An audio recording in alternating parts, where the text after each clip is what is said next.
You know, when you look up at Jupiter, that giant swirling marble in our night sky, what do you really see? Yeah, you see the vibrant bands of color, storms bigger than our whole planet. But what if those colors aren't just chemistry? What if they're actually a sign of biology? So our story really kicks off with this document right here. It's this incredible paper from 1976, written by two absolute giants of astrophysics, Carl Sagan and Edwin Salpeter. They just set out to answer what seemed like a pretty simple question about Jupiter. But their investigation, well, it would lead them somewhere they never expected. In trying to solve a puzzle about planetary chemistry, they just stumbled upon this radical, mind-bending possibility. And honestly, it's an idea that still totally captures our imagination today. It makes you rethink everything we thought we knew about where and how we might find life beyond Earth. Okay, so our story begins with the planet itself. The very first clue in this huge cosmic detective story is the one thing that makes Jupiter so beautiful to look at: its amazing colors. This is the big question they set out to answer. I mean, think about it. Those incredible reds, the oranges, and the browns, they have to come from something, right? But what? The atmosphere is mostly hydrogen and helium, and both of those are totally colorless. So what is painting Jupiter's clouds? Their paper was basically a hunt for the culprit. In science speak, they were looking for chromophores, and that's just the fancy word for the specific molecules that absorb sunlight and give Jupiter its famous colors. The question was just, what are they? So, with the mystery laid out, the investigation began. Sagan and Salpeter started by lining up all the usual, non-biological suspects. You know, the chemical reactions you'd expect to find in a wild and crazy atmosphere like Jupiter's. And a chromophore isn't some super exotic thing. It's really just the part of a molecule that plays with light to create color. A great example is the chlorophyll in plants here on Earth. That's a chromophore. But on Jupiter, nobody had a clue what these color-making molecules were. All right, here's the lineup. The paper looks at a bunch of possibilities. Could it be some kind of complex organic gunk that's created when sunlight just blasts methane apart? Or maybe it's long chains of sulfur atoms formed from hydrogen sulfide? Or maybe it has something to do with ammonia. They ran all the numbers on these inorganic chemical pathways. And this is where the story takes a really sharp turn. After going through all those chemical reactions, they just hit a wall. It turns out none of them could produce enough of the coloring agents, those chromophores, to explain the deep, rich colors we actually see. The chemical explanations just fell short. The usual suspects, they all had alibis. So after they had exhausted all the obvious inorganic explanations, they were forced to consider something much, much bigger. Something that, up until then, was pretty much just the realm of science fiction. I mean, can you imagine that moment? You're a scientist, you've checked all the conventional boxes, and not a single one works. The data is literally pushing you somewhere new, somewhere strange.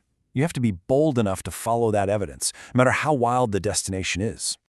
And here it is, the bombshell line from the paper. They propose that the colors of Jupiter are not caused by simple chemistry at all, but by biology.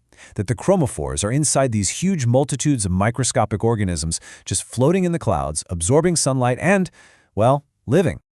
But look, it wasn't enough to just throw out the idea, it's life. To make their hypothesis even remotely credible, they had to imagine what that life could actually be like. They had to design a plausible ecosystem that could actually survive in the crazy, turbulent skies of Jupiter. Now, to make this completely alien world make sense, they use this brilliant analogy: Earth's oceans. Because just like our oceans, Jupiter's atmosphere isn't just one big uniform thing. It's this massive three-dimensional environment with different layers, different temperatures, and different pressures, all creating unique places to live. And these layers are incredibly different from each other. Way down deep, it's hot enough to have clouds of molten iron and rock. Seriously. Then, as you go higher up, you pass through layers of ammonium chloride, then clouds of water ice, and finally, right at the top, clouds of ammonia ice. Every single layer is its own potential world, its own little ecological niche. Okay, so let's meet the potential inhabitants. At the very bottom of their proposed food chain are the sinkers. These are microscopic organisms, kind of like the plankton of Jupiter's sky ocean. They would photosynthesize, using sunlight to make energy, and just drift around in the upper atmosphere. But of course, gravity is always pulling them down towards those hotter layers where they'd be totally destroyed. Next up in this wild ecosystem, you have something just spectacular. The floaters. Sagan and Solpater imagine these as enormous living balloons, maybe even kilometers wide. They're basically giant gas bags that would use hydrogen to stay buoyant, actively staying at the right altitude to avoid sinking into the furnace below, all while munching on those sinkers. And of course, no ecosystem is complete without predators. So enter the hunters. These would be more agile creatures, actively zipping through the atmosphere, preying on both the tiny sinkers and those giant floaters. They'd be at the very top of this incredible, speculative food web. And just like that, you have a complete self-sustaining system. The sinkers produce the food from sunlight.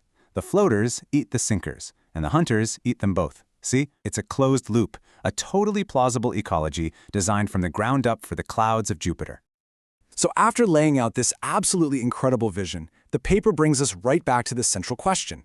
They've shown that a biological explanation is plausible, it's consistent, and from their point of view, it actually fits the data better than the purely chemical ones. So what does it all mean? Now, it is so important to understand this. Sagan and Solpater never claimed they discovered life. This paper is a thought experiment. It's a deeply rigorous argument that shows, based on the laws of physics, chemistry, and biology, that a floating biosphere isn't just sci-fi, it's a scientifically sound hypothesis. This final quote from their abstract just sums it up perfectly. They weren't just making a wild guess. They had actually identified viable habitats, or niches, where these different kinds of organisms could, in theory, actually thrive. They laid the scientific groundwork for a truly alien ecosystem.